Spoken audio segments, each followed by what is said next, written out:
Welcome to Facts TV News, where everything is true. Security guard killed while on duty at Clarendon housing scheme. A security guard at a housing scheme in Clarendon was shot to death at the compound Wednesday afternoon. The deceased has been identified as Dwayne Anderson from Old Harbour, St. Catherine.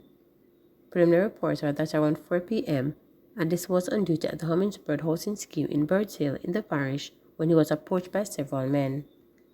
Police said the men pulled handguns and rifles and opened fire at the security guard. He was hit multiple times. The men then reportedly fled the housing scheme. No motive has been established for the attack, the police stated. Teen mother and her 8-month-old daughter missing. 15-year-old Tashika Harley and her 8-month-old daughter, Kimoya Grant, of Seabright Avenue, Kingston 11, has been missing since Tuesday. Tashika is of brown complexion, slim build, and about 5 feet 8 inches tall. The Hunts Bay police say Tashika and Kimoya were last seen at home about 8:15 p.m. Tashika was wearing a white blouse and red shorts, while Kimoya's mode of dress is unknown. Anyone knowing the whereabouts of Tashika Harley and Kimoya Grant is being asked to contact the Hunts Bay police at 876-923-7111, the police 119 emergency number, or the nearest police station. 2 killed in Trelawney crash. 63-year-old American man Clyde Douglas of North Carolina and an unidentified man succumbed to injuries they sustained in a motor vehicle collision on Monday in Trelawney. Reports from the Falmouth police are that about 4:55 p.m., Douglas and an unidentified man were traveling in a Nissan Note motorcar along the Rabina Main Road towards Duncan's when the driver attempted to overtake a line of traffic. The Nissan then collided with a white international truck that was headed in the opposite direction. The occupant of the truck left the scene unhurt. Douglas and the man were rushed to hospital where they were pronounced dead. Falmouth police are still trying to ascertain the identity of the deceased driver. Investigations continue. Disgruntled dental surgeon protests mistreatment, warns of mass exodus. Disgruntled dental surgeons gathered outside the Ministry of Finance in Kingston on Wednesday as their industrial action against alleged mistreatment by the government entered into its second day. Among the complaints of the dental surgeons is that their remuneration under the new compensation scheme, with a representative asserted that mistreatment will only encourage them to leave our island. The dental surgeons shouted in unison messages such as "Dentists need livable wages" and "No discrimination against the dentists." Jesse James Clark, a junior shadow spokesperson on health for the opposition People's National Party, said the protest is unfortunate, adding that the Ministers of Health and Finance should be very concerned about the matter.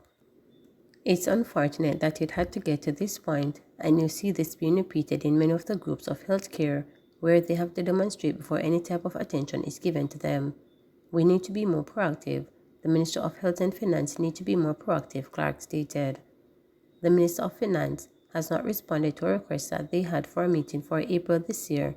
It's about their compensation package, and there are some issues with it, with the offer that have been made out to them, and they want to discuss it further with the ministry, but the minister refuses to respond.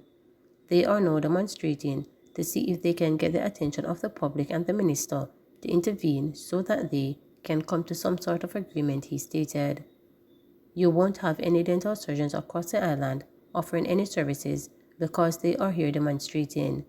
And you have persons who need urgent dental assistance, but their dental surgeons are here now because of how badly they are being treated, Clark added. He said a continued mistreatment of the dental surgeons will encourage a mass exodus. They need to meet with these people because they are already in short supply and we can't continue to mistreat them. I'm seeking for the minister to speak with them and hear their suggestions on what they're requesting in terms of their compensation package and to make them feel comfortable, he pointed out. Pilot phase of Blackwater Tank project to be rolled out next week, stated Prime Minister. The pilot phase of the Blackwater Tank project will be rolled out next week. Prime Minister Andrew Holness gave the update in Parliament on Tuesday. It will set in motion the government's overall plan to install about 50,000 tanks across the island to help in mitigating the impact of drought and building water resilience in the household level. Holness said the Inter-American Development Bank, IDB, has partnered with the government to implement the project. He said the pilot phase will target areas in eastern parishes. The Prime Minister noted that the tanks will be geotagged for proper monitoring. The pilot phase is expected to be completed by December, after which the project will be expanded to all rural constituencies.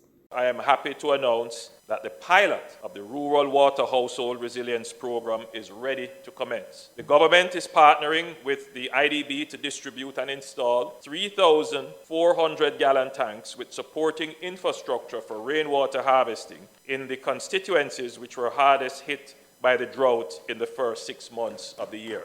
This pilot for the project has benefited from an IDB grant of 60 million Jamaican dollars to purchase the tanks. The Ministry of Economic Growth and Job Creation, through the Rural Water Agency, will provide funding for 250 million Jamaican dollars to facilitate the coordination of the project and the deployment of water harvesting and tanks. The method of selection used the data from the Met Services and was also scrutinized by the IDB in approving the use of grant funding for the purpose of purchasing the tanks. So, Mr. Speaker, we didn't just pull constituencies out of a hat. The selection of the constituencies were data-driven, and we had an independent partner who also scrutinized the data. The constituencies which will participate in the pilot program are predominantly in the eastern part of the country, and they include East and West St. Thomas, East and West Portland, East and West Rural St. Andrew, Southeast St. Mary, Central, remember it's not here, Central St. Mary, Western St. Mary. Then there is the southern belt of St. Anne, which would include Southeast and Southwest St. Anne, and then the hilly northern belt of Clarendon, including Northern Clarendon, North Central Clarendon, and Northwestern Clarendon. Members of Parliament in these constituencies would have submitted 230 names each for recipients of these tanks.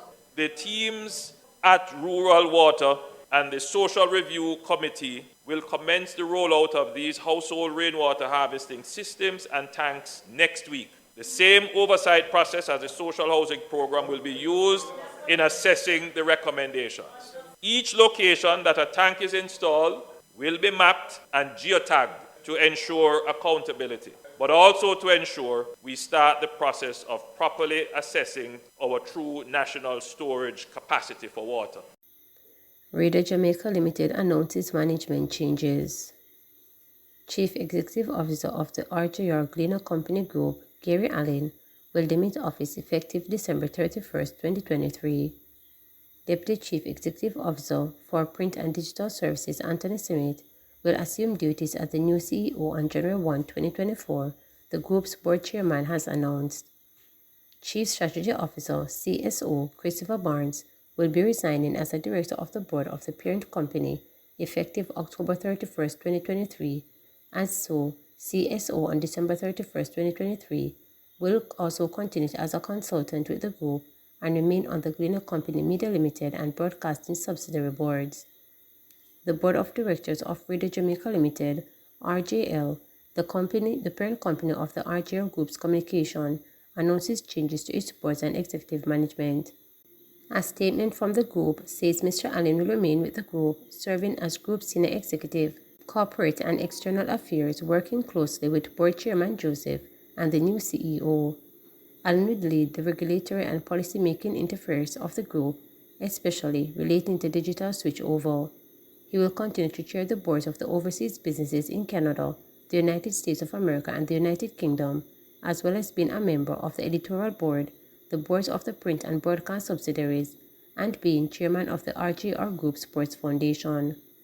The company also advises that Chief Strategy Officer CSO Christopher Barnes will be resigning as director of the board of the parent company effective October 31, 2023, and as CSO on December 31, 2023, will continue as a consultant with the group and remain on the GCML and broadcast subsidiaries boards. The group is confident about its continued leadership in media and communications into the future and is proud of its commitment to journalistic integrity and the strong positive corporate impact it continues to have on Jamaica and Jamaicans across the globe. Please remember to subscribe, like, share, and